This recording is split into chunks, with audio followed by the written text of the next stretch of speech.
Hello, welcome to Waiting for Game, a podcast presented by Melee Stats. I am your host, Gimme That Wheat. I have been seeing what Edwin is bringing to the table recently in terms of glasses. He is now wearing glasses to Waiting for Game, and as someone who's worn glasses to every episode of Waiting for Game, I thought I had to one up him and got some sunglasses for this episode. But let's throw it over to my bespectacled co-host right here, my good friend Edwin Budding. How's it going, Edwin? I'm doing pretty well, man. I'm really excited to talk about Battle of BC. There's been a lot of news in Smash over the last week. We're going to be ready to jump into all of it right now. But first, I want to introduce our guest for the show. He went to Battle of BC. If you saw the event, you'll know that he commentated top eight and or the last half of top eight, and did a bunch of commentary for the rest of the event. He got to experience this great tournament that we previewed last week. I'm sure he has a lot of opinions on the way it turned out. But first off, before anything else, Vish, thanks for coming on and how you hanging? Good, good. Yeah, no, I mean, Battle of BC was really sick. Thanks for having me on this show. Yeah, of course. Very honored. How often do you guys do this once a week? We are an or is it just officially kind of bi-weekly show. bi-weekly? Okay. But we have been doing episodes basically every single week because there's always something to talk about. But especially now, there's so many tournaments. There's so many tournaments right now. Well, yeah, I mean, I really want to hear about Battle of BC. I want to hear about, I know that you have a history with, of course, the Pacific Northwest, but even Battle of BC in general. But before we go into that, obviously there is something that we kind of want to talk about just at the beginning really quickly.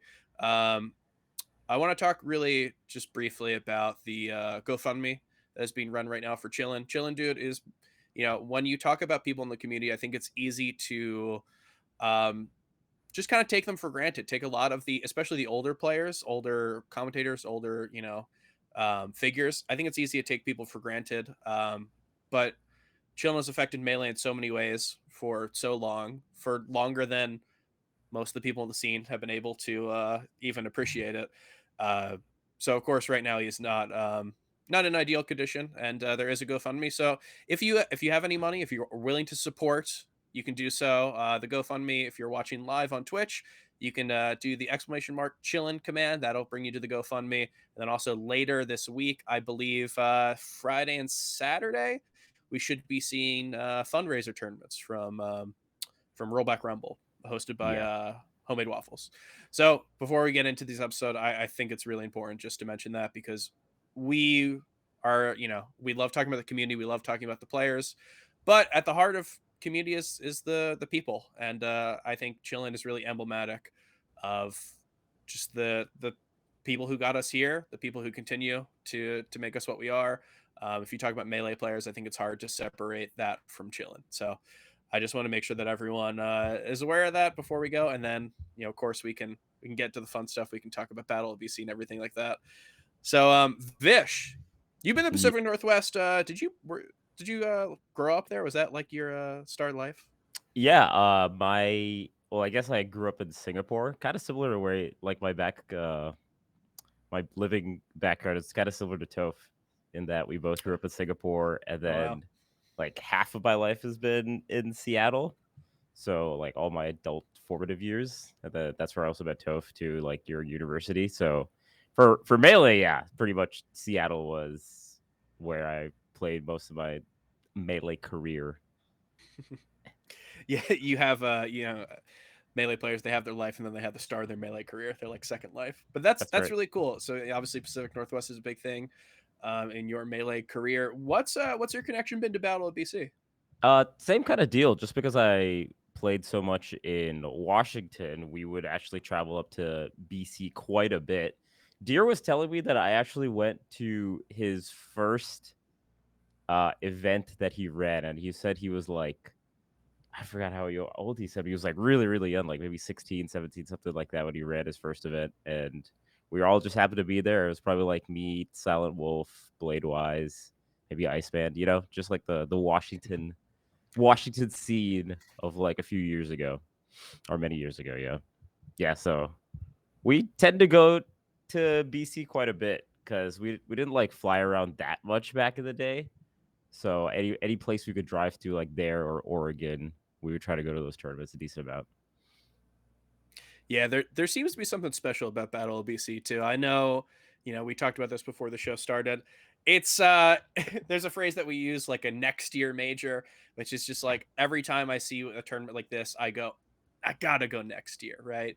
It doesn't line up with what's going on this year, but it's like the atmosphere that the tournament has, just the experience is palpable, even from me like sitting at my computer. How's the atmosphere and experience when you're actually there?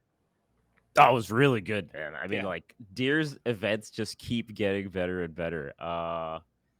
This is one I think, like you said, next year event. I feel like everyone that was there kind of had the same takeaway as well, where this is gonna be Blur says this will be one that'll be part of the rotation now of he told tournaments. me He'll that be this year, there. and Wow. I balked at that. I Yeah, didn't, it's but crazy. No, I mean, yeah, I agree with that. To be honest, I think anytime there's a Battle of BC or a Deer event, I'm gonna try to go because he does a really good job. Like everything ran on time.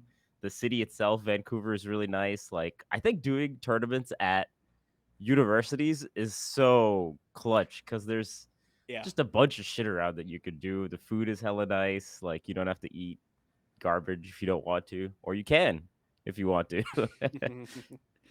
It's all about that option. Edwin, Yeah. I know we've talked about Battle BC before. Like we, for a little bit, have been trying to go to one of these. But yeah, it's just like when you have events like that, when you have an event where when people go, they are already like scheduling the next year. That's something that as an event you don't want anything like that's what you want, right? You can't Hmm. ask for anything more than that. When I was at Smash Camp this year, everyone said, "Oh, I'm going to Smash Camp Oregon" when it got announced. Yeah. And it's like when you're at a Genesis and people say, "Oh, I got to go to the next Genesis." That's the type of stuff you want. Yeah. Edwin, are we going to Battle BC 5? Tell me this right now. I really want to. I'm hoping that it's not a next time thing. I really just want to go. We say so many of the same terms on the show. We always talk ROI, we always talk buyer's market. I don't I'm say gonna ROI. Yeah, I guess that is just me. But I want to bring up something else. I want to bring up what's in it for me. When I think of the biggest majors in Melee, I always have like an association with them or like a thing that I come to expect from them that I think separates them from the rest of the pack. When it Hmm. comes to say Genesis, for example, I think it's pretty clear that the historical background of Genesis, the prestige of Genesis really stands on its own as like a Super Bowl of sorts, right? When I Hmm. think of going to Shine, I know that the playing experience, in terms of having setups, a lot of space in the venue, I know that that's going to be excellent every year. I think when you're an event that's trying to build yourself up to being one of the premieres, you have to have something about you that like distinguishes yourself from other tournaments. And I think what Battle of BC did as far as what's in it for the attendee is really, really I think it's really fascinating. And it kind of shocks me that it made the premiere jump so quickly. But like when you look back at the record, this has been something that's been in the works for a while, right? So Hmm. like as far as what I heard about Vish, you can speak to the attendee experience a little bit more than either me or Wheat. But like as far as there being setups that was provided, as far as Vancouver being a really cool city and being in the university venue, that was great. I heard basketball was a hit. And obviously, from my perspective, what I was really excited about was Who Wants to Be a Millionaire being done in a live show on Saturday night. That's See, it, right. it always it always comes back to me somehow, right? But yeah, I mean, it was great to see something coming from an event that was content based and almost like something that you would see at a summit, right? Hmm. It's really cool to see an event and especially someone like Deer like really take the risk of running something like that. And Right. obviously, as one of the leads behind it, I'm biased and wanting to see that kind of thing at an event. But I think that kind of just variety in terms of not just the stream experience but for people at the venue to be able to see something different, to see Melee in another light and another part of the community celebrated, its history and kind of trivia and who knows what. I think that's really cool. I would love to see that at more events. But I think as far as Battle of BC being like, that's going to be its thing. That's going to be one of its many things. Like it was the first event to run like a live variety show of that sorts for a live audience. I think that's really cool, and I think it shows the kind of a risk taking and the kind of like forward thinkingness of the tournament organizers part. So I just think it's really cool, and I would love to go to Battle of BC5. You know what? I'm gonna say it. I'm going to Battle of BC5. I will Ooh, choose. Wow. confirmed. I will choose to go over that over if it's happening in the summer again next year. I will go to that over Gommel. I'll go to that over CEO. I'll choose to go to that over another event if Battle of BC is happening around the same time. You have my word. Like one of your friends from high school is going to get married that weekend. You're going to be like, "I'm sorry, Yeah, I'm waiting for game. I made a promise." yeah. No take Maybe backs. okay. Well, maybe that is there an exception? No, I already said it. Okay. Yeah, no Yeah, take backs. it's No very take backs. You gotta flexible. go. I It's think gonna be it'll on be like a a good time. Wednesday. It's gonna be like on a Tuesday, a random Tuesday or a Wednesday, and you're gonna have to go. Yeah. I'm looking forward to Battle BC5. I won't lock it in. I'm not like I think I'll go to it. You know what got me is the Inception bomb. That was there were Oh God, a lot of good things there, but seeing the pictures of the Inception bomb, I was like, I missed out. I've I really never. missed out. That's honestly the worst thing I think I've ever drank in my entire life. It was terrible. I don't know why that was even a thing.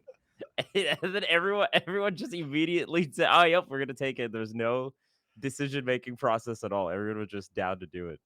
It was honestly Uh, the worst thing. I mean, like, we're joking, right? You know, this. I mean, hey, it sounds super fun. I did want to be a part of it, but like, that's not a reason to go to a tournament. But it might be It because I helps. think location is so important when you talk about tournaments, right? Yeah.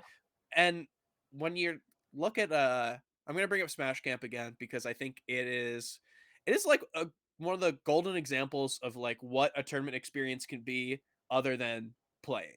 Um and we at Smash Camp, I saw a lot of people who I haven't seen at other majors this year, who like they wanted to go to Smash Camp. They made a real effort to go to Smash Camp, as opposed to like other open bracket tournaments, and it's because there's so much to do. You Mhm. like it's a cheat code because you find out, oh, I can like hang out with all my friends and I don't even have to play melee, right? You can just go to cool stuff together. And I Mhm. think having a tournament in a cool city, in a big city, um, yeah, it's you get the experience of the tournament. Obviously, Battle of BC was, I guess, a major, right? I don't know who's calling stuff majors. I don't know who it's like the body that says that, but it was a big tournament. And then also had the experience of like every single time I checked Twitter, it seemed like something was going on. Aren't you guys the ones that decide whether it's majors or not majors? Isn't it you two? Sure, It's yeah, you that's two. us. I say it's a major then. I think so Edwin, too, right? I think it's a major. What's going on? I think it's a major, and I just want to say that if me and Weed agree it's a major, it's not just any two people thinking it's a major, right? Like That's what I'm saying. it's two of the leads behind the Melee Stats Top 100 All Time project. And I think when you have an event like Battle of BC that's so stacked at the top level, that has so much talent at it, has so much stakes behind it, something we'll look back and remember. I think it's worth maybe investigating this event as the first event in 3 years where we saw the return of Prime Leffen. Yeah. We Mm-hmm. saw this guy come back. We've seen him play exhibitions. We didn't know how that would translate over to a major setting. We saw him struggle a little bit. I had my doubts about how he would perform against the field. I gotta admit, I thought he was at his lowest since 2017 or so, and he came back and put a whooping on Zain and Hungrybox. He won this tournament. I think he's now one of like 3 people this year to win offline land majors. Mhm. I think it's worth asking: is this the return of Leffen? Is this the best he's? When was the last time he looked this good? And how quickly things change, right? Yeah, I mean, he looked really, really dominant. Unironically, I really think his dog, has helped him like clear his mind a lot. It sounds like a joke, but I really think his dog is like a good reason of why he mentally was like way more in the zone than he might have been like the last 6, 7 months. I mean, he's also been putting in work, obviously, and like just having like True. the Sheik and things like that is definitely a crazy thing that it's actually coming to fruition. But His mentality seemed really good. Just the way he was like talking about stuff the entire tournament, it just felt like, wow, this is like a champion mentality right now. He's like We giving advice to people in like the VIP room. It was just he was just killing it.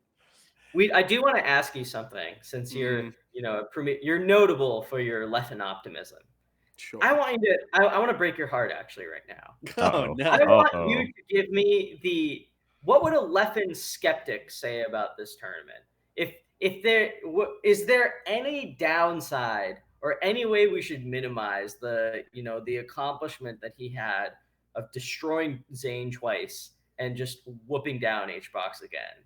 Is there any way that you can look at this event and come away thinking I didn't learn that much different? I didn't learn anything different about Leffen. Is there any shot, or is this an unambiguous W and a boost to how you see Leffen? Edwin, this is a very interesting question. And as much as I love being called a Leffen optimist, the one time I didn't pick Leffen to win a tournament, by the way, he ends up True. winning. I feel like every single time we do this show, we always say, "Who's going to win this?" And I go, "I think it's finally Leffen." And the one time that I'm like, well, maybe I like literally said it on the show that I think Leffen's path is incredible. But I was like, I think I'm gonna go Zayn. So am I even the premier Leffen optimist here? Who knows? But I will say, um, I think if you want to take this away from Leffen, which you'd have to be cruel to do so, but if you I wanted agree. to, I Mhm. think you would say, well, yeah, he's just beat HBox. He's already done that. And like Zayn, well, that's chic. You'd have to Mm, say that beating the number one player in the world right now doesn't count because it's with a bad matchup. A matchup that with which Zayn has done like very well for his career. Um, so yeah, I think there's no way to come away with this and say that this I is agree. like Mhm. anything less than something to catapult him in the top three, right? Because yeah, we haven't seen him versus everyone. Maybe if the seeds line up and he gets Mango early, Mango on a hot day, that's a tough one. We still haven't seen him versus IBW, right? He was the Foxito Master, and then he lost the last couple sets to IBW. So we have seen more oddities to Leffen this year. We've seen him lose to Amsa, we've seen him lose to Lod, Mhm. we've seen him lose to J Mook, which I don't even know if that's an oddity anymore. But this really did cement that Leffen is able to hit this peak again. A peak which I have called, I think the best peak in Melee. When he is on, I think that he at 100% is better than any other player at 100%. I think it's close. But when you see Leffen out there working, when you see an Evo 2018, Gommel 2016, SmashCon 2019, like he's got all these different I think it's so times. clean, right? Like it feels Yeah. so like, oh, Leffen can do this every time, and he'll be very difficult for this other person to beat. I think It that's what really makes just it. looks like everyone's playing for second when he plays like that. Yeah, he Like looks untouchable. when he four stocked H box and then like went into grand finals, it's like, yeah, what are you gonna do? Like, are you really playing for first, or is it just kind of playing for silver at this point? So, Is I mean, he is someone who we've seen him shaky. We've seen IBW shaky. Like we've seen a lot of players shaky recently. So I'm not willing to say that like, oh, he's going to get first every single tournament or he's going to get top 3 from now on. But yeah, I mean, he is in the conversation for a player who at any time is able to win a major. Um, and I think he's been like that for a while, but him actually doing it and winning a major, that's big for me. Vish, as someone who was there, someone who was commentating it, what did you think when you saw this happening? Honestly, pretty crazy, right? Like we haven't seen Leffen like this in a hot minute. Just like Been the a two while. tournaments you guys talked about, Gobble and Evo, was where he had dominant performances like that. It was like you could tell the vibe was different even for like the players, because even HBox as he's getting four stock, you could feel the vibe of the top eight competitors. Like, oh shit, like Leffen is here, like he like threw up his hands in the air, like what am I supposed to do against this? And what are you supposed to do against Leffen when he's playing like that? Yeah, no, I think everything was good for him in terms of like the outside of tournament things, because I think he is a player that, if like the tournament isn't running well, or like, if he has like any sort of like food problems or anything like that, it like throws a huge wrench in his game, right? And it throws a wrench in like a lot of people's games. But I think Battle of BC kind of also just really ran super well, and all Mhm. the other stuff I talked about was also really nice. Just like peaceful. There's like a VIP area, so I think, yeah, if there's tournaments like that where everything is just going really well for him, I think he just pops off super hard. And I think we're probably going to see more of Leffen like this in the next few months, would be my feeling of it, right? Because it didn't feel like this was like a one-time thing. It felt like, oh, this might be a new chapter in the Leffen saga, right? So he's yeah, it's gonna be scary to see for the next few months, to say the least. I hope that's true because when it comes to Leffen, I kind of feel like there's always this question, right? Is Leffen back? And I think the question has existed since his visa, honestly, Hmm. because what we knew going into those visa issues was that he was one of the best players in the world. Hmm. If you looked at what it was CEO 2015, What the Fox, FC and return, yeah, throwdown. Hmm. Hmm. it's just like that 2015 stretch was so good. And if he went to Big House, who knows? If he didn't have any of these issues, who knows what we'd see? And it feels like ever since then, it's been something. It's been the visa. It's been the visa again. Oh, he's really into Dragon Ball Fighters. Okay, he's an Ultimate player, right? We've seen DQs. We've seen some bad performances. Honestly, if he's playing in another game, you're more likely to see a DQ than a really bad performance, which I don't know if that speaks to his competitive mindset. But yeah, so I feel like there's always been something getting in the way of this Leffen domination, but it feels Exactly. like every single time he does it, it's like, okay, this is amazing. Can we see more of this? Because this is the best player in the world right now. So yeah, I'm interested to see it because what we saw at this tournament, I don't think anyone there could have beat him. The way that he was playing Mm-mm. and the way that everyone else was playing, throw in some other people there too, right? I don't even think that's I don't even think they're obstacles at that point. So it's really interesting to see Vish, like you said, when you get thrown into other circumstances, right? A tournament, um, you're not going to have perfect conditions every single time, and that's part of Mhm. what being a competitor is. Mhm, We mhm. like you're going to get thrown into stuff. You're going to have to wait 20 minutes to play on stream. 20 if you're lucky. There's going to be a lot of situations that are not going to go in your favor, and it just you got to roll with the punches. Mhm. Leffen, we've seen him do great in times of like hey, he did not have a controller until like Friday or Thursday of the event. So like we've seen him do well in situations like these, but we've also seen situations that are less than ideal and he performs, less than expected. So I'd be interested to see what's going on for the rest of the year. Edwin, do you think, and I'm going to ask you because I think you've been the first Leffen Sheik Zain Marth enjoyer. You messaged me when they were playing before Slippy came out and Yes. said you were like, this is the best Marth Sheik I've ever seen. So I'm going to ask you because you are an expert in this field. How how easy is this going to be for Leffen going forward? How hard is it going to be for him to do this? How easy? How replicable is what we just saw this weekend? I think it could definitely happen again. Um, I will say I think the fact that there are three sheiks at the top that Zayn has to now prepare for, I Mhm. think in a weird way that might help him a lot because he literally cannot avoid it.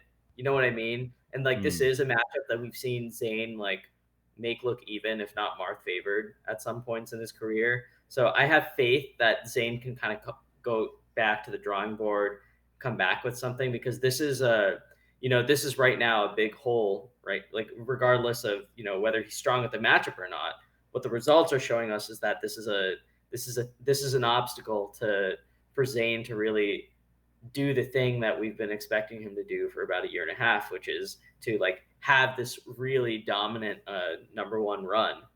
And as we've mentioned on the show, like multiple times, we understand that this is somewhat of an unfair standard that we're holding Zayn to, but this is someone that we've seen show glimpses of, maybe when it's all said and done, he finishes his career as a top 3 player, right? Mhm. So I think in a way, the fact that there's a field now where he will most likely have to beat one or two of Leffen, Plup, and Jmook.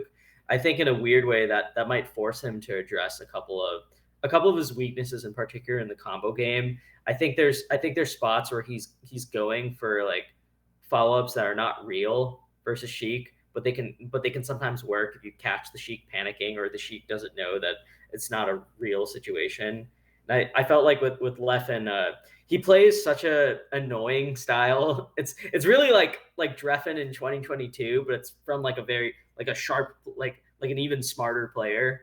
Like he picks his spots so deliberately in Sheik Marth, and will he'll like wriggle his way into situations where it's just like an awkward spacing for Marth to follow up or to regain advantage. And if like Marth doesn't like immediately recognize it and try to reset, like he could eat and he panics instead. He could eat a reversal and die, or just get hit and get grabbed. Right. I feel like Leffen just like the one thing I'll say he does more than the other two Sheiks is I think he knows those situations really well, and he'll just be like where Plup might try to fight or Jmook might like run up and crouch or like play a mix up.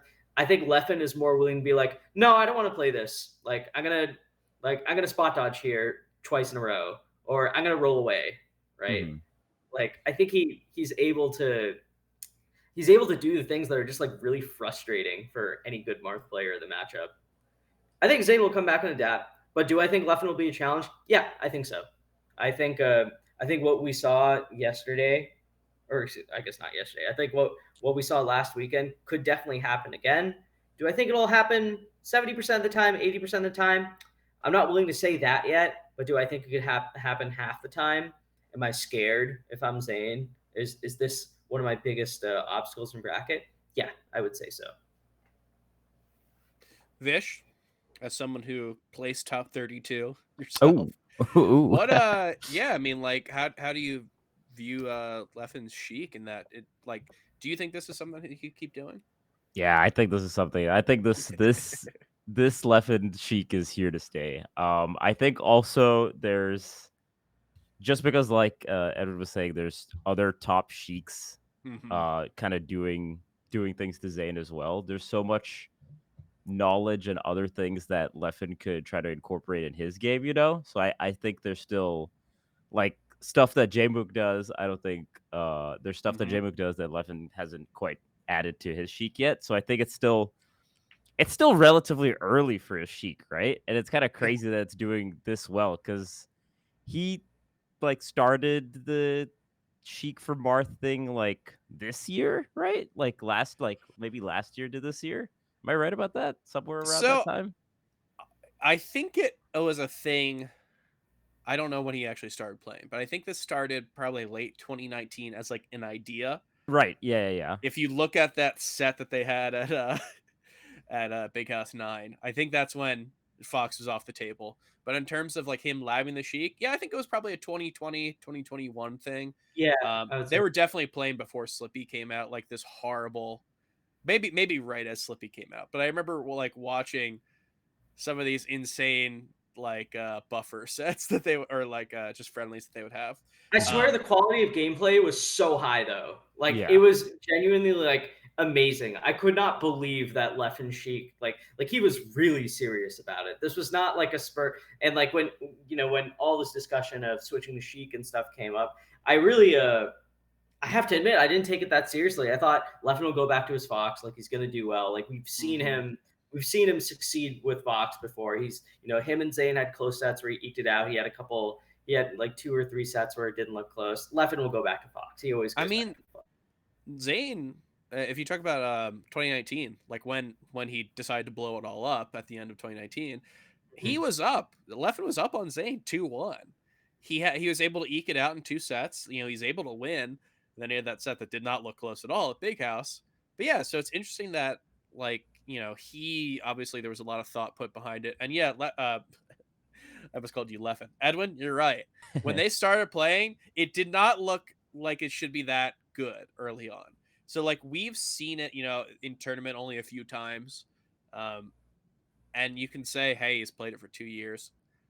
I think if COVID didn't exist and we saw him played earlier, I don't think it would get results this quickly, but it would get there pretty dang fast because the level that he was playing at, these friendlies that they were playing, especially once Slippy came out, yeah, I mean that just like insane Marth Sheik friendlies. And Vish, I think to your point, like we have 3 top 10 Sheiks if you want, Sheiks in the top 10 if you want to count Leffen Sheik, and I think they're all different. I Yeah. don't think that Jmook, I don't think his skills are necessarily the same as Plup's, and I don't think they're necessarily the same as Leffen's. I think they all have stuff that they're better at than each other, which is an interesting thing, right? Because that means that it's like an arms race. Are these Hmm. Sheiks able to like create this mega Sheik, this put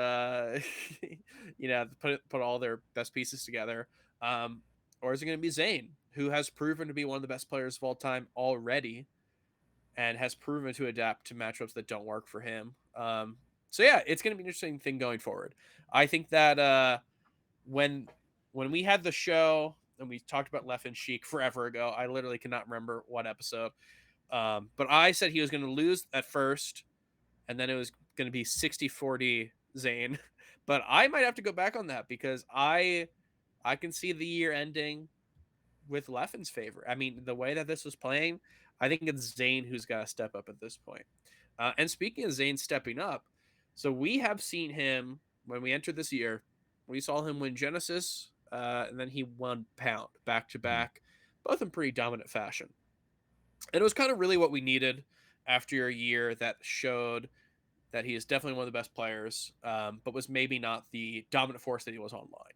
So seeing him win 2 back-to-back majors kind of proved that maybe the online stuff, it's just we're continuing that, right? Maybe he is one of the best players of all time. We talked about it on the show about at what point do you consider this Armada level dominance? And maybe we jinxed it because after that we've seen some performances that are not up to snuff.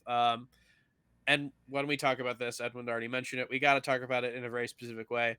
He got second this tournament, right? He looked great in a lot of sets. Hmm. But when you are a player who, like every single major you win, you are suddenly in contention for top 5 all time. When you're at stuff like this, when you're at his level, um, I think there's expectations are different. So, Edwin, do you think Zayn is slumping right now? Well, he hasn't won 2 tournaments in a row. Does that qualify for being a slump?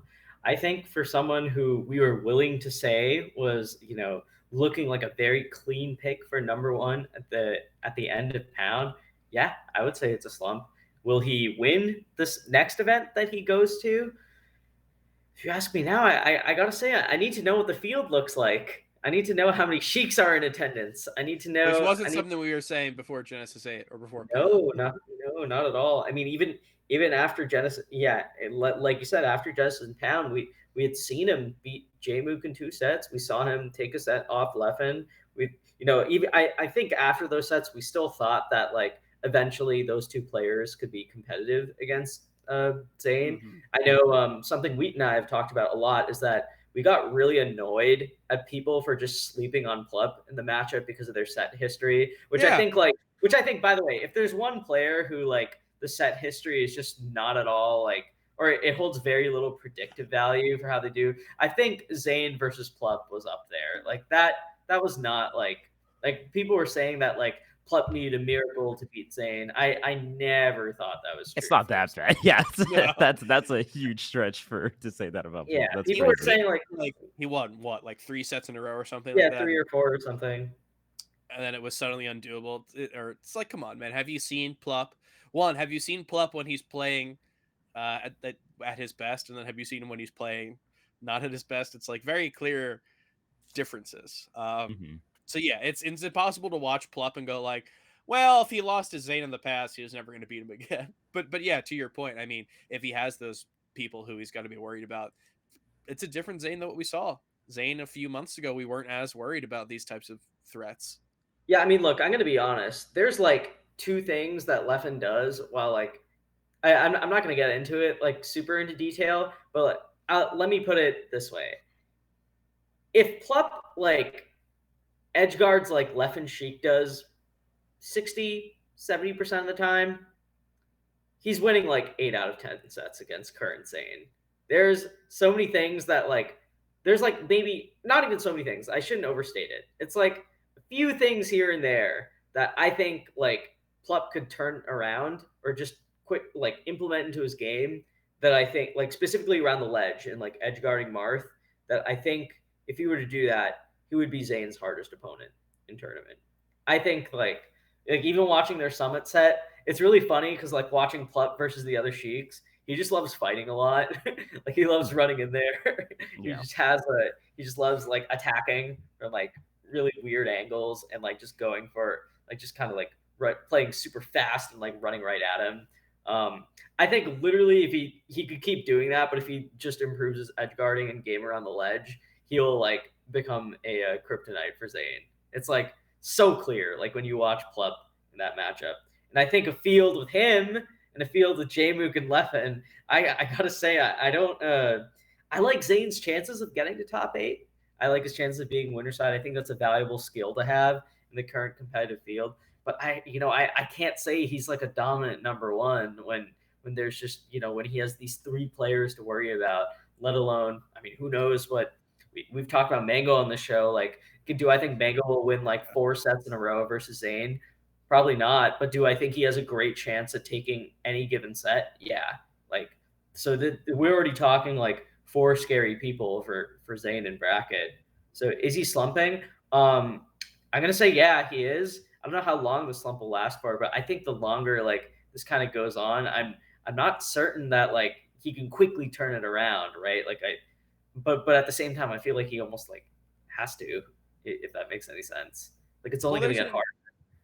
there's an interesting point there, and Vish, I want your opinion on this really quick. But so if Zayn does continue to slump, right? If we call it a slump, um, does he ever get to a point where he's not the guy with the X on his back, with who has everyone's targeting, and does that help him? Right now, I think if you talk to people, they're still triggering for Zayn, right? Mango is playing Kadoran on his stream over and over again, so he can play for Zayn. Mhm. Leffen's obviously prepped for Zayn. I think Zayn is still the guy who every time you go into a tournament, you know, HBox is like talking to Sika. He's like DMing Sika for Marth tips, right? Like he's the guy that you want to beat. He's got the big target on his back. If there was a world where he's slumping, if he doesn't win the next few majors, maybe that changes. And is that good for him? Vish, what do you think about this? It's also crazy. I think we have such high expectations for Zayn that getting second is considered Yeah. slumping for him. I know Well, that's so wild. my answer, I don't think this is a slump. Yeah, I don't But know if it's a slump really. I think it's Well, just the field is really hard. yeah, I'm just saying if we were willing to, in the words of Dennis Green, crown his ass after 2 events, it's only fair. It's only fair that we, like if the standard he set is so high, right? Yeah. By the same standard, look, I still think Zayn is number 1 in the world right now, but Mhm. I think it's a much weaker number 1 than what it seemed like it was going to be at the end of Pound. And by the end of this month, does he still have the number 1 spot? Is he still in a good position to finish the year on a high note? I mean, we'll see, right? Yeah, I mean, if there's one thing Zayn definitely does is that he's really gonna study the Sheik Yeah, matchup and of like course. the versus these 3 players matchup, right? And I think it's just maybe even like an adjustment period, right? Because I think this is kind of a new challenge for Zayn. Not new challenge, right? Because these players have always been there, but they haven't given him like this strong an Mhm. obstacle as we're seeing right now. So it's hard for me to call it a slump because I think it's just like an adjustment time for Zayn to just really work on this one particular thing. Because again, he got second, and I He feel got like second here. he got second here, and he beat a lot of really good Beat players, some right? tough Like people. yeah, like the HBox set looked pretty dominant. The Amsa set looked really good. Mhm. So I mean, yeah, I think he'll still kill it. I think everyone is just the margins are so small that like a slump is more just like the other person doing really well Mhm. rather than like you doing really bad, right? You know what I mean? It Right, feels yeah. like Leffen did really, really well as opposed to like Zayn uh being on a downswing or whatnot. It can be It could they be kind of both. feed into Yeah, they feed each into other, each other a right? little bit. And as we've talked about, I mean, like with Zayn, it's I'll go out and say it because I'm a Marth player. I want Zayn to like have that Armada and like H box and even Mango like style dominant peak because like we've seen that kind of Zayn come out. Mhm. I mean, we talked about like Leffen having one of the best peaks ever, but like as a Marth player, when Zayn plays well, it's just it's beautiful. It's like he's so because I think he has a very similar quality. I think to like when he plays and like he wins situations. I think he wins them so clean. It's unlike Mhm. any like Marth player like that we've ever seen before. Like Yeah. frankly, at Yeah. that kind of level across all the matchups. I think when we see that, it's almost like people. I don't know if his result. I don't think his results have ever reached this level of dominance, but it's Armada esque in flashes, right? Like that kind of like really dominant number one who like you cannot upset unless you're this tall, right? Or unless you're or this Right. good, right? Like Right. I feel like Zayn had that. He had that man. We've seen him have that mantle for long stretches. And this year, I think we've seen him like, or at least just in the last two events, we've seen him like a bit more vulnerable, right? So I think part Mhm. of the reason why we have these expectations, or at least just for me, is because I'm a very big fan and I see like flashes of that. And like for me, anything that Zayn does, like whether he finishes in first place at a major, whether he finishes the year at a number one, it goes beyond just like will he be top five or number one this year, right? It goes into like a will Zayn be the greatest Marth player ever in another year? Like how much more does Zayn have to do to get his name up there with your Mangoes, your Armadas, your Hungry Boxes to have this just like outstanding all time legacy? I mean, he Mhm. already does have that. Like you look at the title count, like it's damn scary. Like I think he could end this year like with he could make this entire conversation null, right? Like he could just win two or three more majors, and me and Wheat will be sitting back here and talking about if Zayn passed Ken already, right? Like Right. Right. I think it's like, losing in the NBA finals, you got very far. That's not anything to be mhm. ashamed of. But if you're trying to debate Michael Jordan versus LeBron, maybe losing the NBA finals is maybe, hey, maybe that's a tick on someone's against someone. Um, Regardless, I don't think Zayn is slumping. Um, Even if you talk about him as an all-time player, it's possible that what we thought of this year, which we went into this with a lot of expectations from online, and just from his pure dominance from other stuff, is that we looked at it as, is this going to be one of the most dominant years we've ever seen in Melee? Is this going to be him solidifying himself as a player who, yeah, maybe he's like, we have so many majors, and his ability to win them is, I honestly think that even right now during his slump, he's still the most likely to win any major. Um, so Oh like yeah. it sounds like crazy, right? We have all these crazy things to say, but like going into the year, we thought that if he had a great enough year, maybe he's above Mewtwo King all time, right? This sounds insane, but this is just the level that he plays at, right? So it's hard to like it's hard to talk about this stuff without having to like ground yourself in. Well, he got second. He looked great. Um, and I will say, I mean, you talk about Armada, we talk about H box, like we talk about this level of dominance. I think that's possible because during their dominance, they had thorns in their side, um, They and did. they were able to overcome them. But a lot of the ways that they were able to mitigate this and have like long term stretches was just kind of avoid them, right? Even during some of HBox's best years, Armada was really really good versus HBox. Um, so having someone who is favored to beat Zayn, does that mean Zayn's in a slump? No, because I don't think that you have to be favored against every single person to be one of the best players in the world, or be one of the most dominant players of all time. Um, hey, if he faces Leffen in every single grand finals from now until Panda Cup or whatever, right? Then maybe it's a hard thing to say. Maybe, yeah, maybe he's not number one. But the way that he plays versus the field, if he plays Cody in grand finals, if he plays HBox in grand finals, um, I don't know. I feel very good, and we've talked about this. He is someone who's persevered through all this stuff. I remember when he was only able to beat Falco and Fox, right? That was the thing we would talk about. Like, oh yeah, he can beat SFAT, but can he beat Hugo? Which sounds insane now, That right? sounds Like, Yeah, insane. what a ridiculous What thing did in you just say? yeah, what a ridiculous thing in hindsight. like uh, What?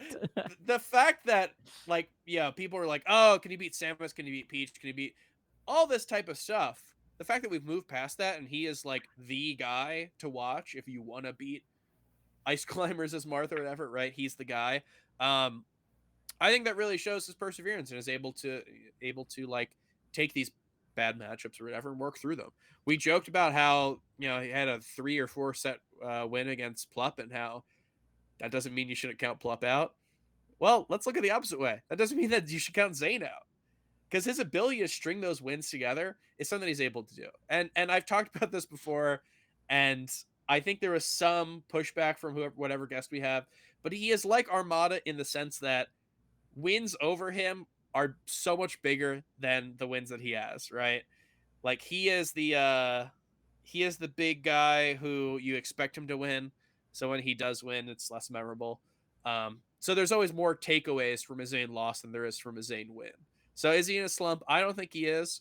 Is he going to win the next major? I don't know. I don't think it's guaranteed, but I think has the highest chance going into it. Yeah. Let me ask you and Vish something then. As far as we have some events coming up. We have CO, we have Double Down. Then the summer PGR is going to come out, Got right? Gommel as well. We got Gommel, yeah, of course. But so this is what I want to ask you both.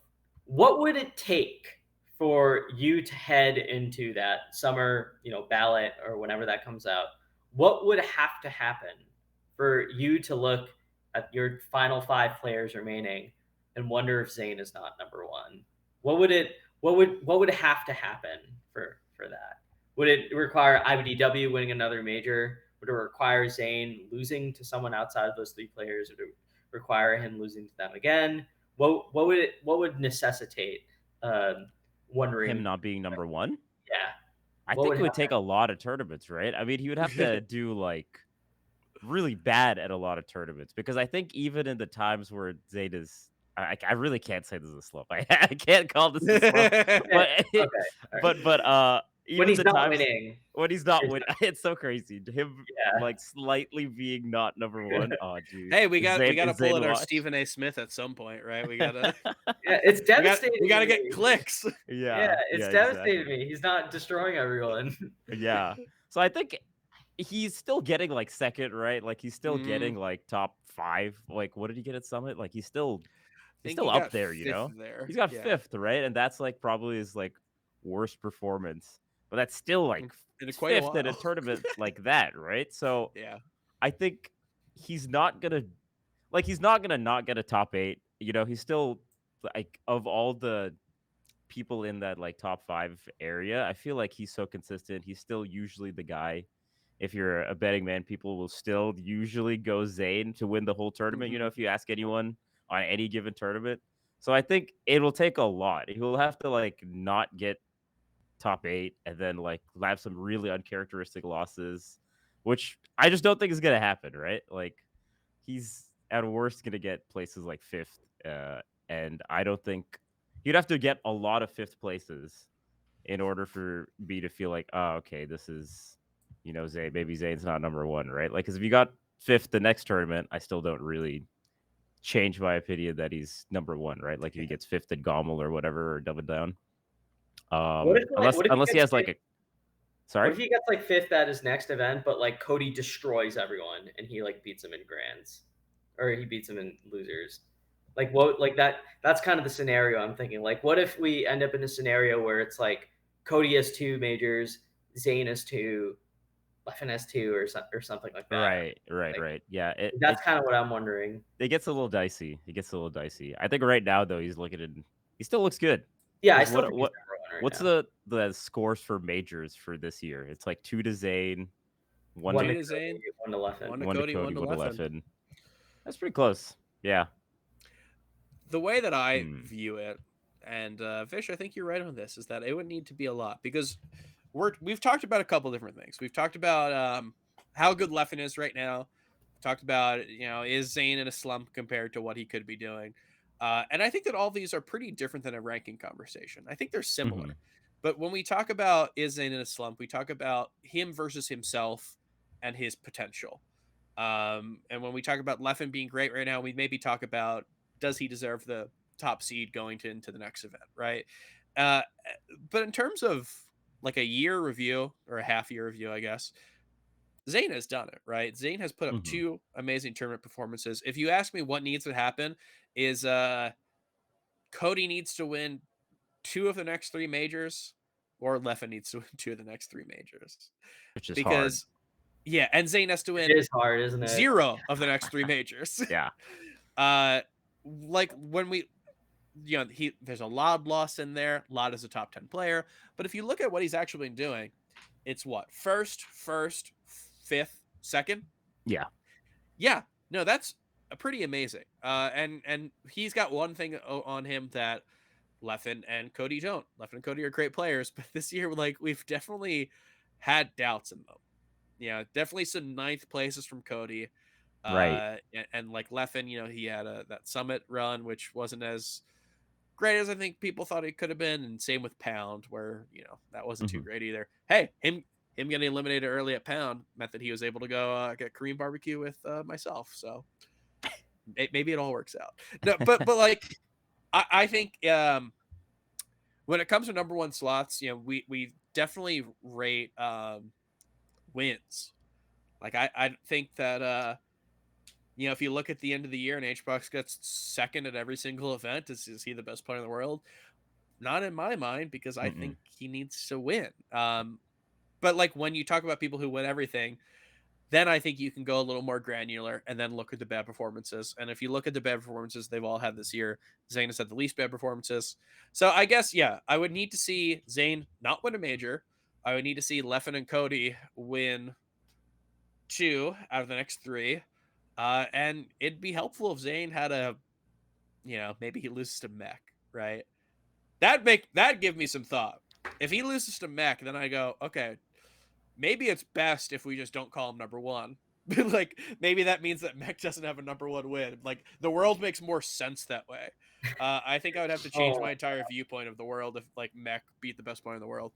No offense to Mech, that's just like yeah, too you're much for my breaking brain to you're handle. breaking Vicious heart right now as a Cabin Falcon player. Hey, Salt Unbelievable. can do it. I'll let Salt do it. For some reason, Mech being the one to do it, it's not even about him as a person. It's just like doesn't make sense. It like my You leave brain. Mech out of this. Yeah, see, I'm telling you, we're alienating our Falcon main guest here. It's like I can't understand it. I like everything I know would be up in the air if he wins. that's Uh, that's your threshold for whether someone is number one or not. Yeah, if Doesn't make Salt sense does if Mech has beaten yeah, them. if Salt I beats think them, if cool. Like I knew Salt was amazing anyway. Like it'll like Salt is going to be a top 10 player. It'll just happen. And but like if Mech does it, it's like all the like suddenly you're thinking about like the universe we're in, like all the Existential crisis. you're like, oh it, my god. so let's say it's like at Big House or something, right? Mhm. I don't know. Me, you, and Ambi, we're out. We're getting ramen. Oh, that sounds fun. We're getting ramen. We've got our phone like up against the, napkins or whatever. We're watching. Let's say we're watching, Slug versus Kalamazoo or whatever. Mhm. We hear Ambi chime in. He's And like, then, "Yo, I think Mech is up 2-1, dude." yeah. So if he says Mech is up 2-1 on IBW, I think I'm like, what? But my like worldview doesn't crash. Right. If he says, if he's like, yeah, Mech has to like, Mech's up 3 stocks to 1, like set point against Zayn. I think Inception starts happening and all the buildings start to like like just my mind can't comprehend that. That was kind of happening when he was kind of messing up Jmook in their summit set. I was kind of scared for a second. I was like, oh my god, this guy's just destroying Jmook complete. This Cotley, like, I've been following Mech for the year. Like, I think him versus Ben is like one of the I think we knew best. about Mech before the pandemic even, right? Yeah, He's been a player for a long time, but I don't know why. He's just the guy. That's nothing against him. when he was up 2-0 on Jmook, it just completely like caught me off guard. Like I saw the world around me crashing. I wasn't expecting it. It's just it's like, damn. I knew this guy was getting better. Just that is my logic that I will use to say that Zain is #1 player in the world right now. Again, I think we just hold him to such a high bar, like because we're basically saying it would be crazy if he had like a unorthodox loss, right? Whereas it's not that crazy for the other players to have a unorthodox loss. Yeah. I think it's a compliment to I just want him to be top 5 all time, man. I want Zain to have like another #1 to his mantle, but like an official one so that people stop talking about like, I think he could do it. The best player in the world. I think he'd do it too. He could do it. I mean, even I think one of you were saying this earlier, like just because we're saying that basically he might have trouble right now in the Sheik matchup just because of these 3 people, right? But there's so many other times in Zayn's career where I felt like, oh, he has this one character problem and he just solved it. Like I think he was like losing to Johnny a few times, there's like that time period where he was always him and Zayn like grand finals in certain tournaments, and then Johnny would edge him out. And then now he hasn't lost to Falcon in like a long time, right? Like, I think, like it's been a long time since he lost to Falcon. So I feel like he could do the same thing. I think he can do the same thing. I think he is still my pick to end the year #1. I think I think so. In terms of him as a player, he's got so little baggage, right? Mm-hmm. It's and I love Cody, and I am apparently the premier Leffen optimist around these parts, but it's hard for me to say definitively that either will be #1 at the end of the year, just because there are so many situations that can pop up, right? There's so many situations that both of them have had in their career that it's like, they could both end #1. That's very likely. It's also very likely that they end 5th or something at the end of the year, just like the cards don't fall like they were supposed to. And I don't know if I can say that with Zayn, right? I think Zayn, he's the odds-on favorite to me to win any tournament he goes to. He's the odds-on favorite to be #1. And that, like any way that we kind of like are critical, it's like, it's critical of admiration. Like, yes.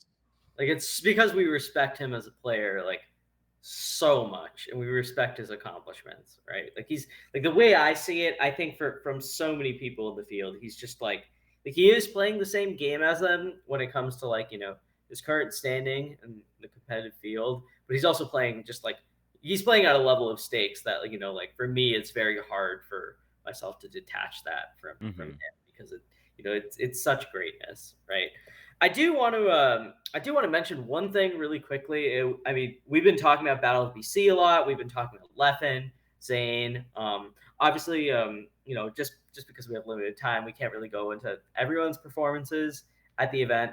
But it was really dope. The other event, just really quickly, I want to shout out before we get into our patron questions is I want to shout out Tipped Off Reunion, which happened over the weekend. We saw Crudo have a pretty big victory, winning over Mech, right? Over Mech. Crudo, definitely a player if we're talking about like seeing a rising star on the PGR this year. I think Crudo is someone that we could see. I mean, it's so hard to say this without the data in front of us, but like I would not be surprised if call him top 30. Like in whatever that means, like in the late 20s. Like I think he's just like really been excellent this year with on land especially. Crudo. Am I remembering this wrong? Was Crudo had the win on Cody? Am I remembering that wrong? Yeah. Okay. Yeah. Crudo did. Where was that? Where was that? Smash World Tour? No. Function 2. No, Function. I think that was Function 2. Okay. It's hard to tell because it's a crazy world where we're like, which weird 9th place did Cody get at a New York at a New York regional? Yeah. Yeah, no, Crudo was there. Crudo also very funny. Apparently, I was talking to Mikey. I was talking to the cheat back when Smash World Tour was happening, and like Mewtwo King had not signed up for a while. Mewtwo King was a very late entrant. Um, I think like within the entry period, so it wasn't like he like begged to be in. But it was really funny because I was talking to Mikey about it, and I was like, yeah, I don't know. Like, part of me is okay with the fact that we are like post Mewtwo King as a like tournament society, right? Like, it's cool in a way to not need Mewtwo King. And then I said, but part of me also thinks it'd be really funny if he did lose to Crudo. This was before he was even signed up. I think he just like he had a sub goal for it, and then lo and behold, hey, look what happens. Crudo like 3-1 Mewtwo King. So Crudo's definitely got some premier wins, and Yeah. yeah, what's the thing is, you look at Crudo, a player like him, he's got the premier wins and he's got everything in between, Hmm. because it's not just like you get an upset and then you get 33rd because you lose your next two sets. No, hey, beat Kadoran this year, right? Like he is a Yeah. good player. But yeah, we were talking about we've got some questions for you. Obviously, we've got some patron questions. So, man, we haven't done this in a while, and we haven't made fun of patrons for questions. Remember that? Yeah, Ooh. they used to give us like horrible questions, but lately they've been very good. It's hard to get on their case as much as they used to. What's like the worst question you've gotten on here from a patron that you remember, since you said that they used to be bad? That's it's not for the stream. It's not. It's Thank that bad. God. Is that bad? I'll tell you when we're not live. Man, I need to hear this as Dang. well. I Dang. don't know what you're talking about, but yeah, well, it's usually, I don't know, whatever the stinkers are. We just usually don't pick them. But Sure. I not only that, we've got a wealth of good questions. We can't even pick them all. Like, Damn. what a change in life. But so we're gonna go from question superstar SSB Seal, Vish. Since you've been killing it lately as both a commentator and a competitor, do you have any funny stories of people overestimating you as a player? No Ooh. need to name names or anything. Underestimating. I think underestimating still happens. That's insane to me. Like you literally had like recent performances that are good. Like Yeah.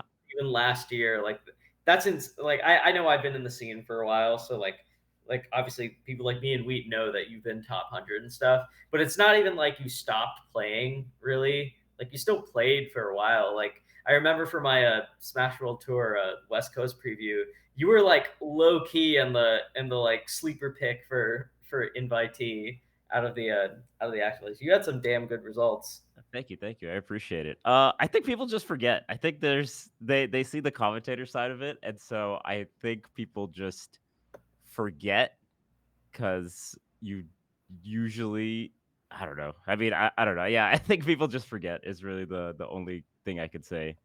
And I haven't entered as much, I guess. And also, there's just so many tournaments, right? So I think maybe it just kind of gets lost in Yeah. the sea of everyone else's performances, right? Because I remember my performances. I know if like people look into it, will remember the performances. But I think it's just lost in a sea of so many good players now that I don't know. It's not anything for me to feel bad about if people forget. But any funny stories about me being underestimated? Hmm. Dang, I'll have to think about that. Nothing really comes to the top of my head. I think there's always people that come up to me at tournaments, like people I don't really know, and will like challenge me to like money matches or things like that. And I think there were certain eras where it feels like they think they're better than me, and that's why they're money matching me, right? And so I think there's a lot of pleasure I got out of like stomping random people in that particular way. I think at this tournament too, yeah, people just are surprised. That's Yeah, crazy. yeah. I'll have to think about like a funny story because I'm sure there's something there, but I just can't think of anything. Sorry. Honestly, I think every like big commentator is underestimated. Yeah, Um, what is up with that? we You can't talked do about. both. You can't do both. You can't I guess commentate or so, play. right? Yeah, Like we've something talked to along that. Brandon, we talked to Phil. Dude, Toph too. I Slime think might be underrated. That guy's Falco looked hella good. Slime, I think, is underrated, and I think even yeah. I do that to a certain extent, right? Because I watched Slime at this tournament with the Falco, and I was like, oh shit, Slime's pretty good. So I don't know what it is, man. Maybe we Dude, all Graves just is are. no joke. That's a solid player. When Yeah, It's yeah. I saw his Falco. I was watching it. I was like so impressed. He was very good. I thought to myself, like, I literally thought, like, why does this guy play Falcon? Like, his Falco is so like this is a very smart like player. I couldn't believe it. I've yeah, like no, played it's a Slime good win. before, like, but like I thought his Falco at this tournament just looked totally different. I was like, damn. Like, tell Yeah, him. nah, he looked I good. mean, He looked good. Stude is top 10 in Dallas, right? Maybe last He's season. solid. He's He's good good. too. There's like every player at AUC, has done some stuff out there. All But the yeah, commentators, we've yeah, got like the old guard of commentators, whatever you'd call it. I think they're all slept on yeah, because I think all of you guys are super good. Way back, we had an episode of Slime. This is the first episode he's been on of the Melee Stats podcast, whatever, right? It was back when we had a podcast with Save, and Save was entitled Shoutouts. Yeah, I mentioned how people don't remember IFC Yipes as a player, but right, he was probably like a top 5, top 10 Marvel player, right. um, of all time, Marvel 2 player. And it's insane that people, just look at him and just say, "Oh yeah, no, this commentator. Oh, he's Mm-hmm. good." Oh, okay. It's like having imagine Plop has or hey, here's a better example. Imagine HBox. HBox, doing all of his commentary. Imagine if he just became a commentator and then 3 years from now people are like, "This HBox guy was okay, right? He's decent."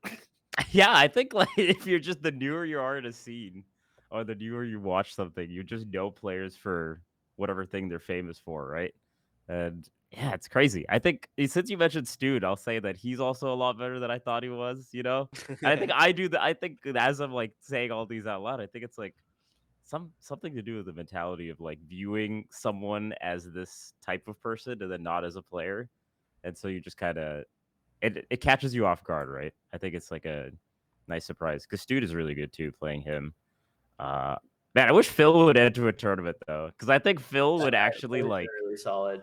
every time I play Phil, it's just like holy shit, this guy's really fast. He's He's got a bunch really of good. characters also, which Yeah, they're I all hope he enters a tournament at some point because I think he would surprise a lot of people.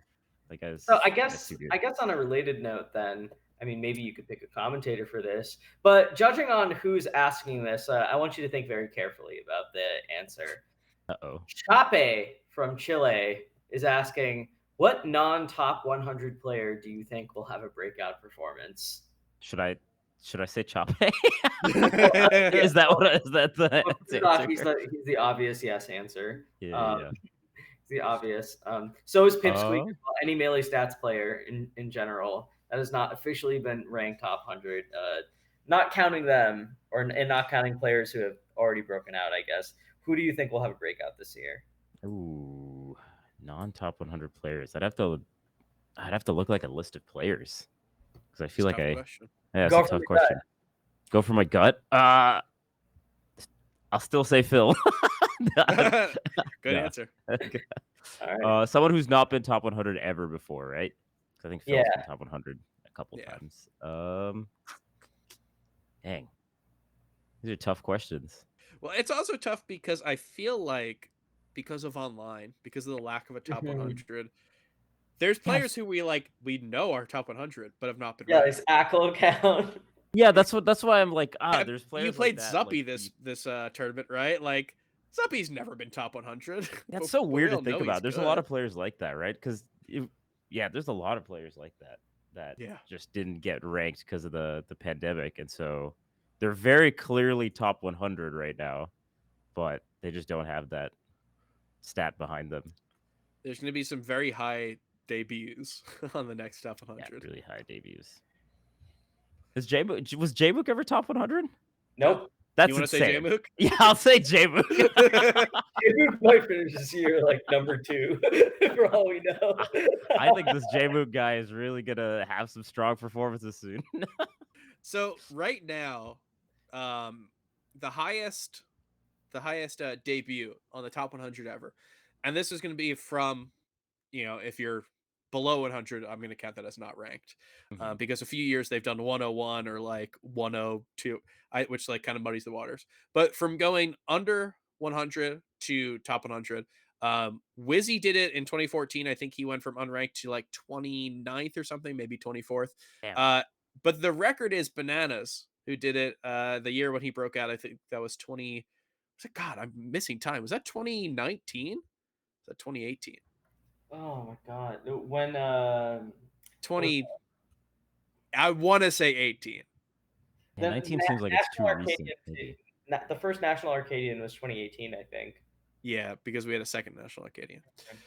Um, so yeah, so Bananas in the year that he popped off, he got ranked 19th. So like this is a record that seems so, what hey, in a pre-pandemic year, this seems so tough. Mhm. But now it's like, yeah, I think Aklo could be ranked above 19th. I mean, it'll be Jmook, right? Like Jmook is definitely gonna be ranked like I think there's top multiple 10, right? there's a good chance that multiple people who've never been ranked are ranked higher than 19th. Yeah, I I think so. that if Crudo continues with his year, I think he could be ranked above 19th. If hey, Pipsqueak, we love him. He had a great year. If he continues, like, there's all these players are super super good. So it's really funny because this like stat, this record, um, it like might just get beaten twice or three times this year. Mhm. But yeah, it's an interesting thing. Is Null Um, been top 100? Null's never been top 100. Yeah, that'll be another person too that'll be relatively high when he gets ranked. It's fun to Dang. talk to Null about his rank. He keeps asserting that he's like, no, I'm top 100. It's like, well, I hate to get technical here, Geo. I'm higher ranked than Null, you're telling me? Yes. Enjoy it while you can. Here's a question from Webs. Ooh. So hey, this is good because we mentioned that you got top 32 at this tournament, but we didn't really go into it this much. So this one's a good question.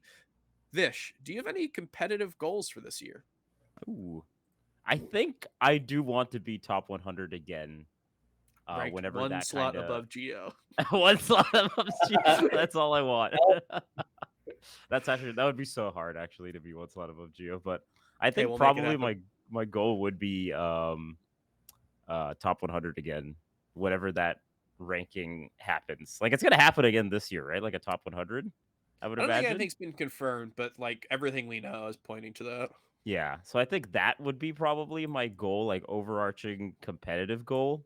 Um, I think like top 32 is always a good like place for me to place at a tournament.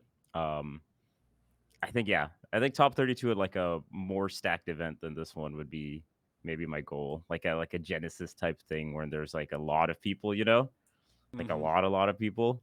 I think that would be my goal, like a top 64, top 32 at like a Genesis type event, and then top 100 if possible, but it's hard. It's It is really hard, hard. but I do Given the think it's peaches, possible. dude. Given the peaches and the Marths. Yeah, I've seen yeah, the VODs. yeah, yeah. Just give me a good bracket. Give me like no Sheiks, no Falcos, and then maybe it'll happen. Which is yeah. Oh, It's who just- knows? Who knows what'll be thrown your way? We'll see. But no, I think you're definitely. I mean I love a comeback, even though it's like not a comeback. I just like love when people who are formerly ranked and have not been ranked top 100 in a few years come back. It's like, I mean, hey, Cactuar, everyone's complaining about Cactuar on Slippy right now. It's like, I love these players who, it's like, That's yeah, like a dude. funny player for like I'm imagining like a Slippy Zoomer just like getting nared by Cactar like 9 times. yeah. I I think there's a ton of people who, if they come back, I think they can be ranked. And Vish, I want to tell you this. Ooh. So, I work for the top 100 in a way. I gather stuff together, I'll do all that. I every time like a event happens and the photo album comes out, I like catalog everything. So when Zuppy gets ranked, I can like type in Zuppy and have a player photo. I've been cataloging your photos since for a little bit now. So Ooh, I think you're good enough that where when the year starts and it's Genesis, I'm like, this is possible. I don't possible. want to be caught with my pants down if Vish makes top 100. I think he can do it. So Thank you, thank you. we That's got nice some to people hear. out there. I like the faith. I like the faith. That makes me feel warm and fuzzy. Thank I've you. got the faith. Yeah, All right, I this hope is to too see that gross. happen. Never mind. I don't want to talk about this anymore. Okay, you don't want to talk about this We're giving anymore. the sheiks. We're big No, no. Edwin, you don't want to talk about this anymore. Then we're almost done with the show. We've got a nice little quick episode, but before we go, we've got of course, we love our last segment here. This is officially unnamed, but known by the fans as touching grass. So we talk a lot about Melee. We spend 2 hours a week basically talking about Melee. 2 hours a week recorded, and a lot more than 2 hours a week talking about Melee. But this is kind of an opportunity to talk about stuff that's been going on in our lives that's not Melee related. Stuff that maybe gives a bigger insight into us. So I teased something last week. I think if I didn't tease something, my thing would probably be, I don't know. I rewatched season 1 of Stranger Things because I was like, I swear this show is better. And I think it was. But I teased something last week, so I must follow up on this. I talked about I've always liked Pokemon, of course, but I felt a little, lost in the fold when it comes to what my favorite Pokemon is. I feel like I've never really had a good answer. So I decided to just look through a couple that I liked and kind of force myself into one. And I'll just go, this is my favorite, Oh. because it's fun to just like say you have a favorite of something. So I have some props here. Uh-oh. I did some digging, Oh. and I think this one Okay. very high on my list, but I have to go one back. I'm gonna say it's this is Poliwhirl right here. I You think like the whole Poliwhirl over evolution's great. Poliwrath? Interesting. I Ah. I have I thought it'd be fun to like buy little things. I've got a Poliwag thing as well. I probably spent, I don't know, they were all very cheap, but probably spent maybe when it all combined a little more than I should have on this dumb little joke. But yeah, I was like, hey, I want to have a favorite Pokemon, so when someone asks, I have an answer. And even if I like maybe have doubt, because I kind of do have doubt, because after I bought these, eBay recommended some Blastoise card to me, and I'm like, ooh, Blastoise is pretty cool. I do like that Pokemon, Blastoise is but pretty cool. that the whole idea behind this is that I have to just I've got to pick it and stick with it. So after a little bit of soul searching, I decided Poliwhirl. That's my guy. I love Oh. the color blue. I love stripes. He's got, I don't know, maybe they're not stripes, but it's got a Little swirl. swirl. It's very cool. How I does think if Poliwhirl eat? Is my question to you. Because oh, that's a great Poliwag question. has a mouth. Because I just watched you show all three. Poliwag has a little mouth. True. Poliwhirl loses the mouth, and then Very continues true. to not have the mouth. How does that make you feel about your favorite Pokemon not having a mouth? I don't need to go into the details of how they eat. I mean, I don't Well, know as a how they like lay waste, right? There's a lot of questions I have. Right, Fish. Come on. Yeah, I think I'm also happy that there's another Melee Stats member with a favorite Pokemon that's a water type. Because as some of you might know, my pick for favorite Pokemon is Starmie. So That's a great choice. Starmie's great. Starmie's so super another cool. good Melee Stats water type. Also, if anyone out there is interested, so I think a little bit ago, maybe a few years ago, but recently there was a leak of a bunch of like beta sprites, and apparently there was a Poliwrath beta sprite that was deemed not intimidating enough to make it. So Oh. I think everyone should look it up. It's very funny. It's kind of like a "this is what they took from you" type thing. Aw. Even though I like the Poliwrath we got, this other guy, man, I don't know what would the world have been if I grew up with this. I kind of like him. I just saw you said it. Oh my god, that is adorable. It kind of looks like Politoed a little bit with a little bit like that kind It's of got flavor. some Politoed. It's got a lot of Snorlax. It's got a lot of Snorlax. You're super right. There's a crown on it too. There's a lot going on. It's got shoes. It's got shoes. Hey, the others don't have shoes. Yeah, They don't that's have something. shoes, right? No, Do they've they have got gloves, They still have gloves. but they don't have shoes. God, So the yeah, smoothest I would say if anyone's interested, You can just type in Polyrath Beta, pops up. Hey, who knows? A different world where that comes out. I grew up with that. Maybe I had a card of that when I was 5. Maybe that's my favorite. But for Things now, I pick Poliwhirl. Edwin, what's been going on with your life? God, I don't want to talk. I just realized I never concluded the Pokemon Stadium draft thing that I Oh introduced God. at the beginning of the show. I'd just like to quickly inform everyone I ended up winning. It was great. It was like me for my birthday party. Me and a bunch of my friends did a Pokemon Stadium draft with all the rentals for the free battle. I had the last pick in the first round, but somehow Starmie and Alakazam both fell to me. My friends just it, went like in a total. Gengar was the number one pick. My friend just went in a totally different direction. But like that was the only Pokemon game I played growing up, by the way, right? Like I don't know, Stadium 1.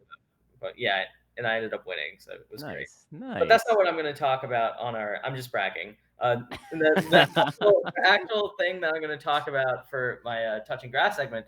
I mentioned this to you before the show. I'm going to bring this up to you, Vish, and to everyone else who's listening and watching. I've been revisiting Eminem's catalog of music. Just Oh. just out of curiosity. I listened to his stuff growing up. I liked it. It was edgy. I was a teenager, so I enjoyed it. I still think some of his early stuff is pretty good, like as far as like individual tracks and like songs and stuff that you can just kind of like listen to. I gotta say, I think as far as like a steep drop off in quality goes, I think the middle of Encore, like that album, is where things just go like very off the rails. And like I think the rest of his career after that is often talked about as kind of like, it's a separate phase of Eminem's career. It doesn't quite live up to like, the original reputation he had, like his spot in the industry. But I've been thinking a lot about Encore in general, right? Because it followed up three like both commercially successful and critical and like pretty well received material. And I just think that like I think if you get rid of like 4 songs that are just like super juvenile and you like kind of focus in the rest of the album like in its more sincere ways, I think it's almost like it's kind of like now you're a big fan of the Sam Raimi Spider-Man series. I think it's kind of like I like them. yeah. No, so you love them. They're your favorite It's thing. my favorite thing ever. Yeah, yeah. Yeah. I think Encore is kind of like what the worst critics of Spider-Man 3 think that Spider-Man 3 is. Like I think it just kind of gives me it occupies the same spot in my mind. I just been thinking of Eminem a lot this week for some reason. It's not even that like I'm a particularly like huge fan of him or whatever. It's just suddenly I couldn't stop thinking about him, so I just listened to his catalog. So I have a bunch of thoughts on it. Yeah, Yeah, we've all been heard there. his song Fack? Fack? Yes, I have. That's the song I thought of when you were telling me the joke shit. That song Yeah, is insane. yeah, he does a lot of like stuff that's like very juvenile. Like It's it's so not, juvenile. yeah, it's not even like offensive. It's just like, dude, Yeah. like was this like really considered like artistically like boundary pushy? Like this is, Of course not. yeah, like you know what I mean? Like it's just weird looking back at that stuff and being like, not only is it not like particularly boundary pushy, this is just like childish. Yeah, no, Yeah, he's a real child. yeah, not. And then it's just like juxtaposed with like all his like really serious angry stuff, Yeah. like Mhm. really angry, like oh god, like what the hell? And then you have a song like that, like what? Yeah, This guy's all over the place. yeah, I think one of the like real like weird moments in his career was like I mentioned the middle of Encore, but like the specific songs like Rain Man or like Just Lose It and stuff like that. It's like it's really like this guy's just mailing it in. Like Hmm. I don't know. Yeah. And that's not even don't even get me started on Revival, but Hey, we won't. We'd be here. This is like the Batman talk where we'd be here forever. yeah, we need an alternate like pop culture side pod with like me, Wheat, and SF. Well, Just I told you I had a dream. I took a long nap one time, like an hour and a half nap or 2 hour nap, and I woke up and I had like a very vivid dream of us just starting a movie podcast. But it's maybe just Hey. not what we need. When like the world does not need another movie podcast. The world barely, maybe doesn't even need another Melee podcast. But But maybe it needs another podcast featuring you and me and and SF together. Yes. Yes. No, True. you guys are pretty entertaining. I've enjoyed talking to you guys. I think we're entertaining as well. I think we have very I think Wheat and I, I feel like the way no matter which direction the universe turns in, or no matter like the alignment of the planets or whatever, Wheat and I will just always be there together. Aw. I've Aw. been thinking about this quite a bit. Well, in between thinking about Eminem. Yeah. Yeah, Wheat, Eminem, very similar people. True. I do think of myself as the Eminem of the melee scene. Yeah, What does that even mean? similar talents too. No, who would that be? It's a good question. Maybe Aiden when he dyed his hair blonde. Oh God, I forgot. He dyed his hair blonde. That's true. It looks man. good now. really I think know. it's like a pinkish. It's not pink, but it's like a not salmon, but it's like a orangish pinkish now, which actually looks pretty good. I totally It does look forgot good. that he dyed his hair.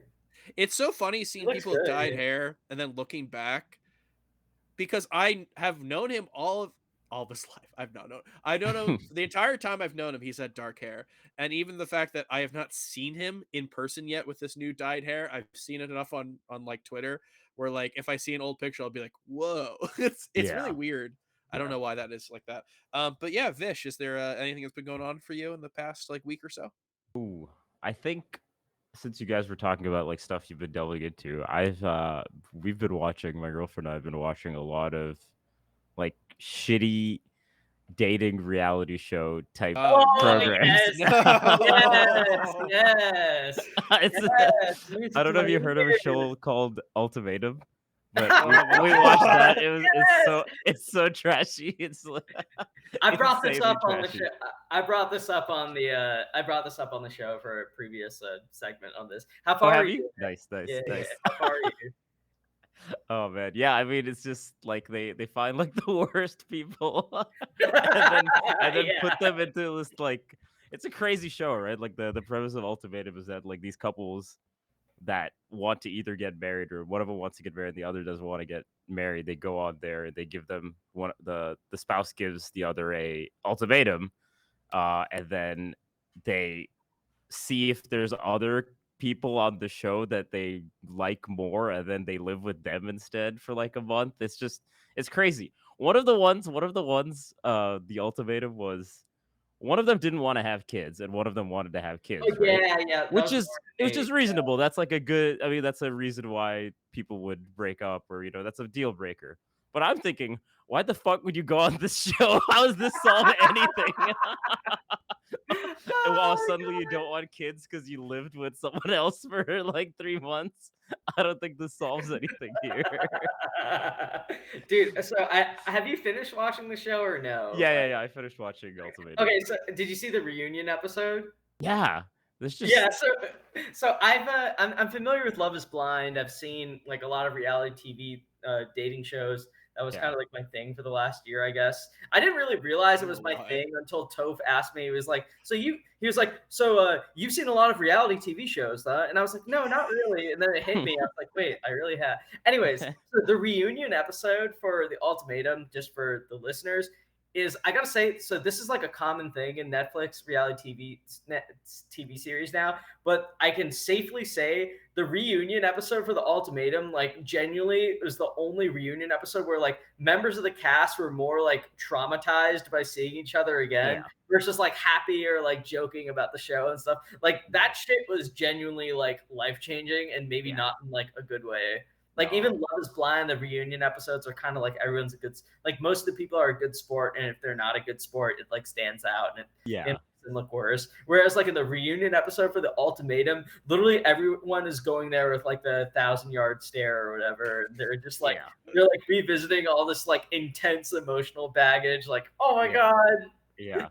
No, that show's crazy. No, yeah, they weren't happy to see each other at the end of that. It's They a really weren't. very unpleasant reunion episode. No, yeah, really bad. But yeah. Yeah, so I've Yeah, been watching more of those than I probably should. You unlock something when that's he's the gambling man. He's the reality TV show guy. Dude, when Toph was like, "So you're into reality TV a lot then, right?" And I initially told him like, "No, not really." And then it hit me. I was just like, "Oh my god, no, I am." It is funny Oh, I because think sometimes we don't realize it. Others realize it before we do. Maybe I am a monster. Like, right? it's Toph. Toph made me realize this. I think it was Toph. Yeah, it was Toph. Oh man. I don't know. You've brought up reality TV shows on a lot of touching grass segments. That's hard to Yeah, say. the last one I brought up I think was F Boy Island, which is an HBO one because I haven't even heard of that. I'd already seen the Netflix ones. So F Boy Island is not good. I would not recommend watching it. The Ultimatum and like Love Is Blind I think are actually like entertaining, but Yeah. but F Boy Island is actually like very bad. Like it's not. It's like there's no structure to it. It's just kind of like random. Yeah. If you like It's like those, I think Dating Around is pretty good if you've seen that one. It's like oh, I very heard tame. that. Yeah. It's very tame and like it's actually the most realistic I feel like because it's just a normal date Uh-huh. and then they decide if they want to go on a second date. There's like no real stakes. It's not like they're thrown in this thing, so it's actually more wholesome than some of the other shows are or can be. So, Yeah, Hey, I with saw a 90-Day Fiance with my family, and I forced my in-laws to watch it also, which was great. I haven't seen that one. Huh. Edwin, what you mentioned about it's not called F boy. Isn't it called Fuckboy Island? No, it's literally called F Boy Island. Like it's Jesus. like everyone on the island says F Boy instead of fuck boy, and everything. Oh. It's They part of the conversation. probably were trying to get it on like ABC or something. They probably didn't. They probably filmed it before they had a network. That's so weird. What you say about that, it's very funny to me because I have watched. We talked about this on the show. I am a like a YouTube clicker. There's YouTube searchers. I'm a YouTube clicker. I will just, and I know it's bad going into it, but I'll just click stuff. So I've watched some like bad videos, but like I think there is some charm in some certain things. Then you ever like watch something knowing it's bad, and then you like want to scratch that itch, so you look at something similar, and you're just like, this is just bad. Like the other thing was bad, but I liked it. This is just bad. I don't know how they did a Yeah, worse job at something I already thought was not good. How did they do this? It's impressive It's how bad it is. it's weird. It's like I never thought this was quality, but somehow this was worse than the other thing. So well, it goes I, back to I the definitely thing that understand. that thing we always talk about wheat, right? Or actually, no, it's just me that talks about this. Don't get Sometimes in, don't get into dynamic ceiling. We're gonna be here forever. yeah, I guess it is kind of like a twisted version of the of Eric's obsession with the dynamic ceiling. So Vish, as for reference, like Andy, if you ever talk to him about like art or like movies, he's almost get like he loves this concept more than he loves like me or any of his friends, right? So he loves this concept of the dynamic ceiling, like that stories have to like it's like a climactic point, right? Uh-huh. You know, a story develops, there's stakes, there's kind of like an end goal, and then there's like a dynamic ceiling, right? Like Eric loves this concept. He's actually incapable of talking about movies without bringing this concept of the dynamic. No, I'm just being mean. Anyway, so but I kind of have a reverse thing that goes into what we was Dynamic talking about floor. like being a yeah. So like sometimes when I see something that's terrible, I want to see it like fully resolve. I need to see like a hint of something bad being brought to like its logical extreme so that I can finally walk away from it and be like, it can't get worse. Like this is Oh. it. This is what it stands for. This is why it's repulsive. These are all the ways it's repulsive, and that's why this is bad. You kind That's of kind want it to like lean into it, like be as bad as it can possibly be. yeah. Sometimes, yeah. I'm a bit of a masochist that way. I'm learning so much about you two. Yeah. So with with Ambi, there's a dynamic ceiling. With me, there's a dynamic floor. And Wheat, he's you got the I'm the clicking for dynamic window. yeah, the Dynamic, window. Dynamic middle. He's the dynamic middle. dynamic like first floor of the house. uh yeah, hopefully we'll have you on again so we can you can learn more about this because this is an enlightening experience Yeah, apparently. We'll get Mr. Dynamic Ceiling also on here, Ooh. Eric. But as for now, Vish, this has been a really great episode. Of course, I want to ask where people can find you, but before we do that, we talked about the beginning of the show. We also just going to talk about the end as well. I mean, if you heard at the beginning, I'm sure you don't need to hear it again, but just to Yeah. reiterate, yeah, I mean there is a GoFundMe right now for chillin. Anything helps, and the number is changing, right? The goal is changing, and that is not indicative of anything other than the truth of the matter, that there is a lot of money that goes into stuff like this, and that this is unfortunately going to be something where they probably need all that money and maybe even more. The recovery of something like this is something that's going to go on for a little bit. So anything you can give, right? There's not an amount that's too much to give for something like this, because everything is needed. So whatever you're able to give is great, and of course make sure to signal boost this. And signal boost the tournament that's coming up from Homemade Waffles, the Rollback Rumble. That's going to be a fundraiser tournament for this. That's going to be really good. There's going to be some exhibitions, I believe. Yeah, I mean, there's really nothing more I can say about this.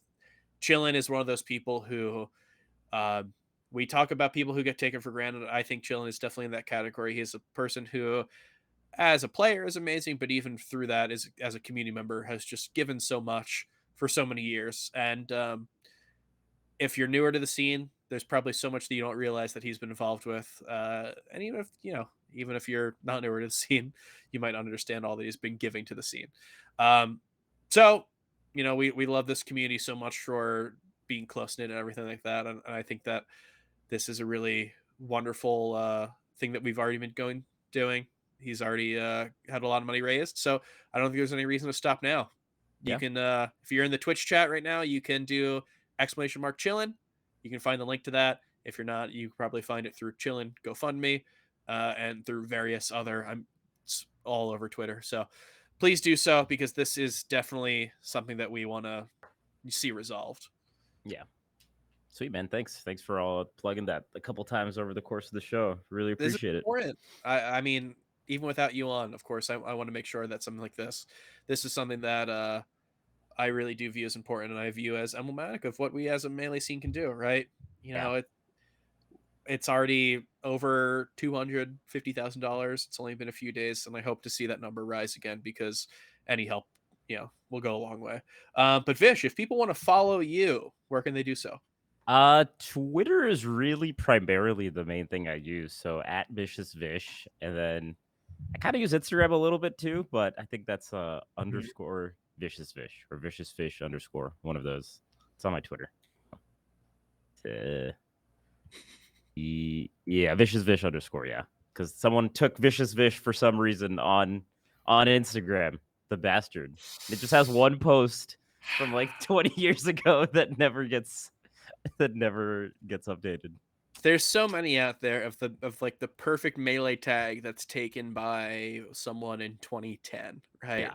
One day we'll go and buy them all back. AMSA can finally have AMSA. Yeah, that is crazy. Dang. But yeah, you've been wonderful having on. I know this has been something that we've been trying to get you on for a little bit, just hasn't always worked out. So I'm really glad that we ended up getting you on, because this has been a really fun episode. No, that was a lot of fun. Thank you for having me. And yeah, just like you mentioned, thanks for understanding like the previous times I couldn't come on. But I definitely want to do this again. If you guys ever need a guest in the future, let me Hey, know. for sure. Yeah, and then you two Probably also should like introduce that fifth time. The fifth what's time. that? Oh, we can't have you on a fifth Yeah, time. we can't have you on 5 times. Only 4. What's the Unfortunately for us, if you're on 5 times, you get a melee stats jacket. Ooh, is that a So thing? I want a melee stats jacket. no one has been on it 5 times at this point. I said it as a joke like 3 years ago, and now people are actually on. We've had a lot of great guests who have been on 4 times, and now it's like it's a big question. Wow. Do we get Aiden on again, or do we have to make a jacket? But yeah, I'm definitely happy to see you on at least 4 times. We'll consider Fair. what's going on from there, but at least 4 times, because I think you've been a wonderful guest, and I really appreciate your time. Yeah, no, I appreciate you two as well, because both of you have definitely sent me stats in the past for like commentary purposes Yeah. and things of that nature. So I really appreciate it. You're both definitely helped a lot. Of course, man, of course. And I appreciate everyone for watching. Thank you for tuning into this episode, and we will be back soon. See you guys. Peace. See you guys.